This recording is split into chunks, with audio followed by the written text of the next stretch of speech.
Alright, y'all, welcome back to the channel. And welcome back to the greatest day of my life. Well, second greatest day of my life, because the Boston Celtics have yet to win an NBA championship. But it looks like that is pretty much inevitable at this point. Unless Luka Doncic and Kyrie Irving want to make some sort of history by coming back down 3-0, it does look like the Boston Celtics are going to be NBA champions. I gotta go get something real quick. Hold on, give me a second. Ladies and gentlemen, oh my God. Sweep, sweep, sweep, sweep. Get this damn chair out of the way. Sweep, sweep, sweep, sweep, sweep, sweep. Hey, bring out the brooms, man. Bring out the brooms. It's over.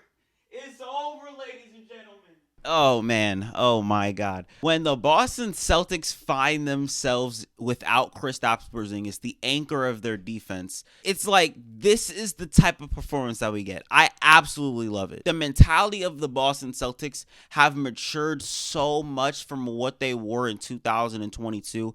It is just beyond me. Now, granted, we did trade in Marcus Smart and Robert Williams for Kristaps Porzingis and Drew Holiday, but at the same time, it's like Jason Tatum and Jaylen Brown as basketball players, as decision makers, from what they were even in 2023, it's just so much different. And these NBA Finals is completely showing it, because I think if this game happened last season, we're not winning it. If this sort of game happened in the 2023 playoffs versus the Philadelphia 76ers, we probably would have lost this type of game. I mean, the Boston Celtics have just been on an absolute tear. 10 straight games that they have won in these playoffs. They've only lost 2 games. They haven't lost a game in over a month. This Boston Celtics team is head and shoulders above the competition, something that I have been saying since October. 1 win away.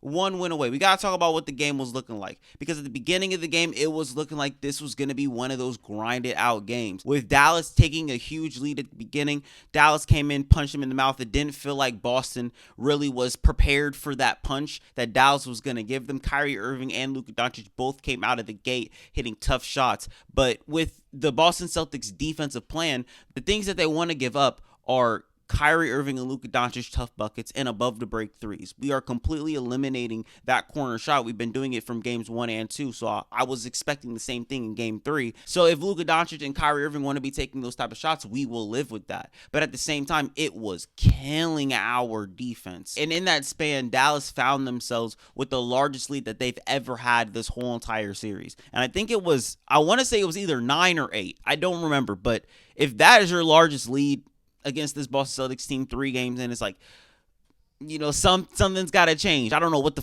got to change at this point. You're down 3-0. Like I was saying earlier, with Kristaps Porzingis being out, it frees open the lane so much. It gives so many guys on that Dallas Mavericks team confidence, like a Luka Doncic getting to the rim, like Kyrie Irving getting to the rim, like Gafford and Lively, who are now going to be going up against Al Horford and Xavier Tillman, possibly Luke Cornett. Gafford and Lively really did give Dallas some very good production in that first quarter, but I don't really think it meant much. But even with Gafford and Lively giving you good production, even with Luka and Kyrie hitting tough buckets, even with Boston not being prepared for that punch that Dallas gave them, the end result was the exact same that it was in game 2. Boston found themselves down 1 in the first quarter. And even throughout that whole entire first half, Jason Tatum was giving you some very good production on that basketball court. Like, I saw that he was very aggressive when it came to shooting the basketball, and he did look way more decisive than he was in game 2. Like, game 2, my gripe with him was that it felt like he was second guessing when he was going to shoot the basketball. But today, it really did feel like he knew when to pass. He knew when to pass, and it felt like he knew when to shoot that basketball and score. And he was getting some very, very good looks. He's knocking down the shots that he was supposed to knock down in game 2. And even with Boston needing some offensive punch, they found it off their bench with Sam Hauser when he came in and gave you 3 straight buckets in a row. Like, this is what we call for. Like, I understand Peyton Pritchard, he didn't show up the way that you would want him to, but at the end of the day, we still got the production that we needed off our bench, because if Peyton Pritchard doesn't show up, there's one other guy, and it's the X factor, Xavier Tillman, bro. X came in and gave Boston some very, very productive minutes. He had some stops on Luka Doncic on the defensive side. He came in and hit a three. The man hit a three looking like Kristaps, bro. Oh my God, I popped out of my seat for that three. That right there was something that I did not expect was going to go in, and I'm so happy that it did. Having Xavier Tillman on this team is genuinely something that I never thought that I needed. But the fact that he's only 25 years old, doing what he just did, it goes to show that he's still a work in progress, and maybe Boston is the perfect place for him, because when Al Horford comes out, he's going to be stepping into that role, and hopefully he can be the one to, replace him.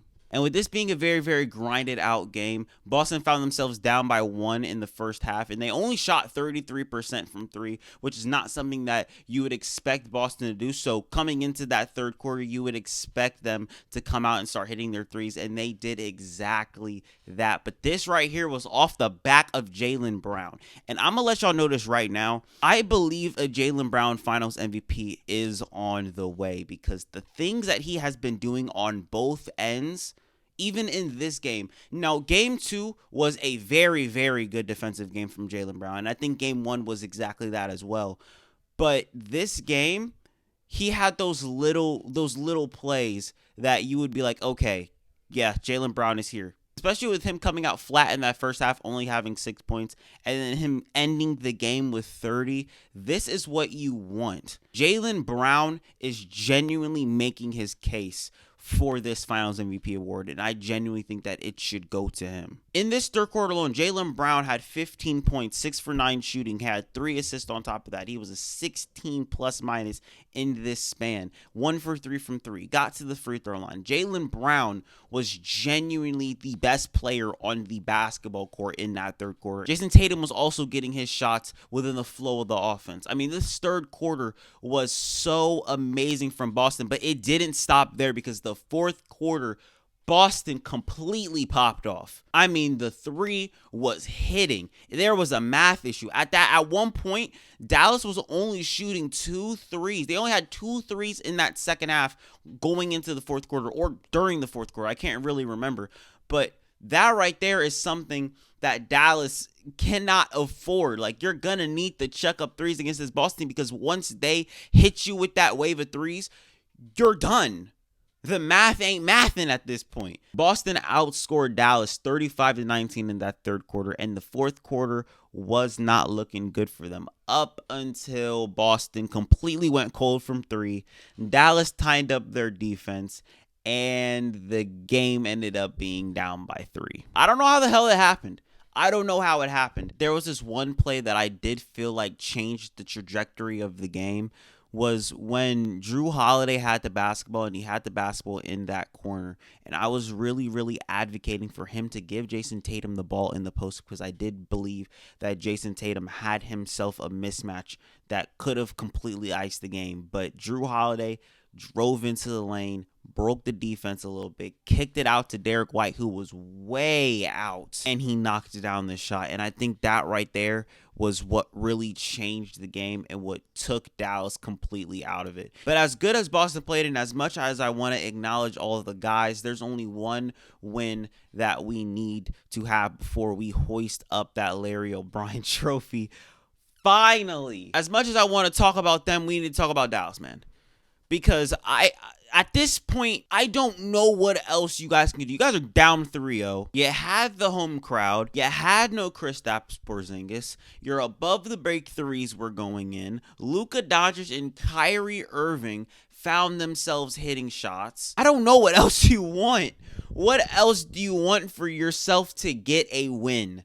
I don't know how else you're going to be able to beat this Boston team. The Boston Celtics shot poorly from 3. You still lost the game by 7. They shoot good from 3, but some of your threes that you're not normally making are going in. I mean, PJ Washington, he was able to generate threes. He shot 3 for 6. I know I just said that Derek White shot was what truly sealed the game. I think that Luka Doncic fouling out of this game and his defense is what was the complete deciding factor for this game, because the amount of times that I saw a whole entire defense collapse because this man Luka Doncic got blown by Jaylen Brown, is just astronomical. It is just so asinine, bro.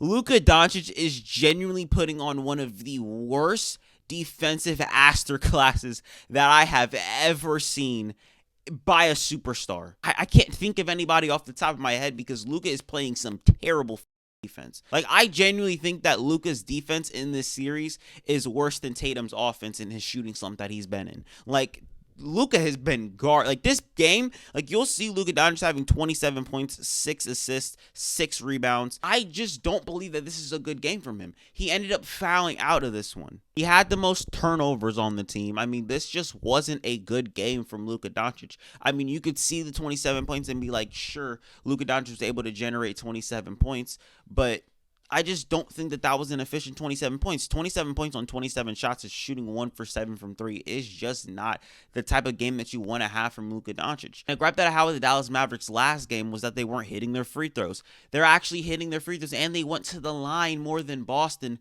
which doesn't necessarily happen a lot. And on top of Boston getting to the line a lot, Boston doesn't foul a lot. So the fact that you had more free throws than them in this game is another testament to this game is one that you could have possibly won. Boston is just a better team. At the end of the day, Boston is just a better team.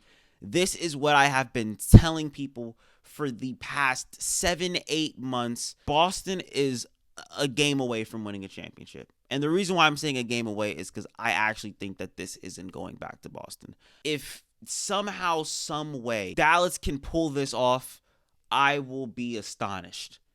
It's first to 4 for a reason. I saw the Boston Celtics come back down 0-3 to that Miami Heat team last year. Anything can happen in this day and age with the NBA. Tim Hardaway Jr., you fucking suck. I'm going to be honest with you, bro. You came out there and rebounded the ball, ISO'd down by 10, shot 0 for 5, 0 for 3 from the three-point line.